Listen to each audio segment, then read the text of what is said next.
I'm going to just fire some rapid questions at Jack Hibbs, and he is my guest for the entire hour. I talked to Amir Sarfati last weekend and the entire hour about things to come. And he has an Israeli perspective, and he also has the perspective of the Bible, which all of us have here related to Understanding the Times Radio. He feels the thing, I'm not sure if he meant this is the next thing to come, but it's certainly one of the things that the Bible outlines that we need to be paying attention to more so than Gog Magog, and that is Isaiah 17, sort of, the kind of tragedy that happens to the city of Damascus. What do you feel is the next item of significance that could hit the headlines? Yeah, I actually agree with that view that I think Amir had mentioned to you. When you begin to look at the scenario, you, Jan, mentioned Isaiah 17:1.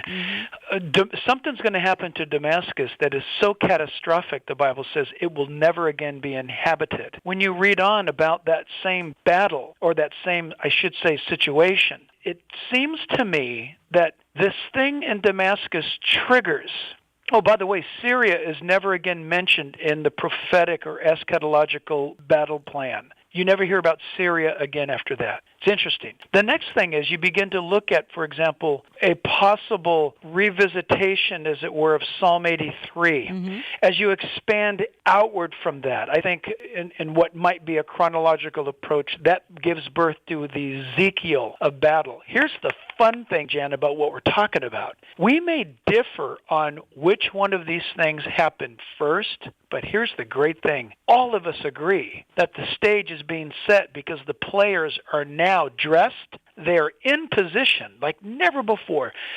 Three key things, Jan, that I love about Bible prophecy. Russia is no longer the Soviet Union. It's Russia again. You've got Israel existing at the same time the church does. Now, that's never happened before in history. We've got an amazing time forming right now. I see the stage being set. Stage being set, just in general? Just in general, yeah. But I got to tell you, I expect to wake up any day now hearing something catastrophic in the city of Damascus. Okay. And as we know, it says that once that happens, Damascus will never be inhabited again. That's right. I'm bringing out something you teach, and that is that, sadly, Russia is the major player in the Middle East right now. The Bible suggests that's going to happen. That's Gog Magog, Ezekiel 38:39. But again, America had to sort of take a back seat. And boy, in the Middle East, America's just, vacant. Yeah. I mean, if she's not there. And so all these other evil forces are moving in, and of course the innocent victims are a lot of Christians and even the minorities such as Yazidis, and even some innocent Muslims who are caught in the crossfire of all of this. This is the tragedy of the fact that America's absent.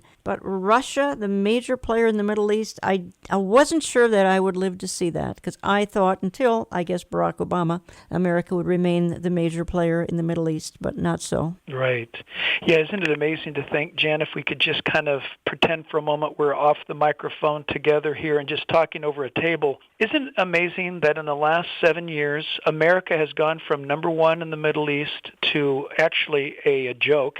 We're a mockery there. And yet, Barack Obama, according to the eternal plan of God, he has been God's tool. That's the part that's quite sad. Absolutely.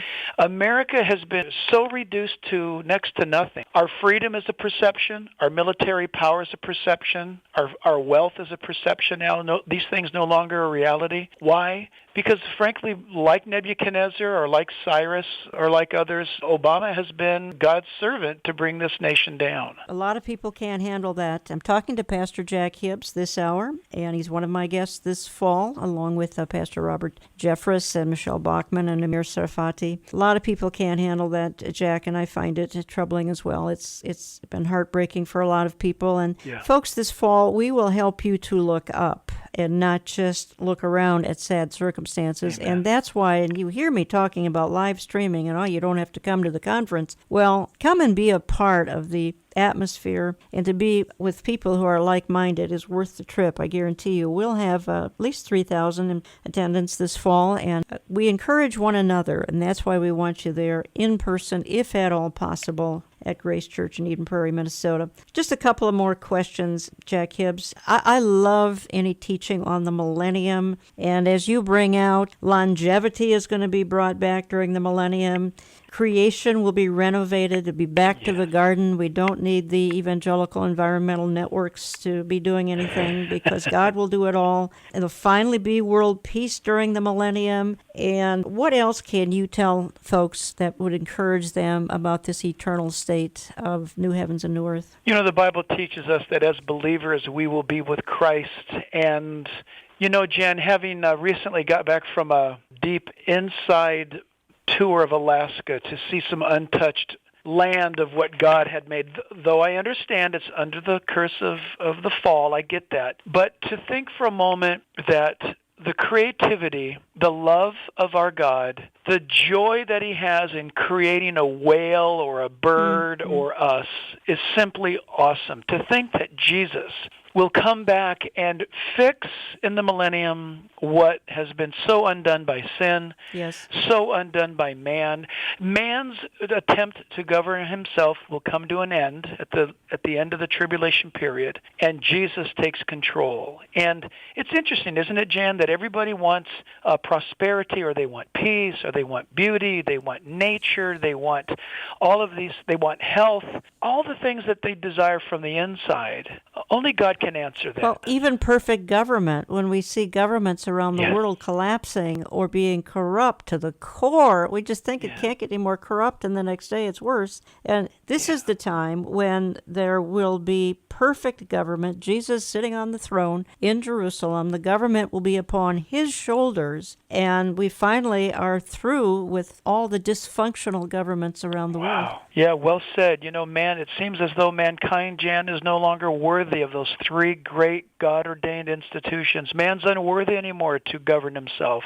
God created government. He's no longer worthy to honor marriage because man wants to redefine it. And the church, God invented the church. It's sacred to him, and yet man has proved himself unworthy to even fulfill the call to manage the church. It's all this is a hopeful thing, believe it or not, because Jesus said, when you see these things, look up, for your redemption draws near. Jack, in the closing, and I mean literal couple of minutes here, what do you think will be the response of the world after you and I are raptured and many, many, many millions of people are as well? Wow, I've never been asked that question before. So quickly I'm going to run to 2 Thessalonians chapter 2 in my mind. And it says there that God will send in strong delusion, those that are left behind, because they did not love the truth. And for that reason, they'll be greatly, greatly deceived. I'm wondering, Jan, if there'll be some very powerful demonic explanation as to what's happened, and the world will probably be quite giddy and quite happy to have these crazies like us off the planet. You know, I heard one good pastor say that once the rapture takes place, the world will be such an economic peril and such disaster that all the Christian policemen will be gone, and there'll be, you know, all these horrible disasters because there's no more Christians. I don't know. I'm wondering if there'll be some sort of a new age kind of hyper super evolutionary explanation that the earth somehow threw away these crazies that were preventing the next great leap of evolutionary advancement, and there'll be some sort of story to explain it all away.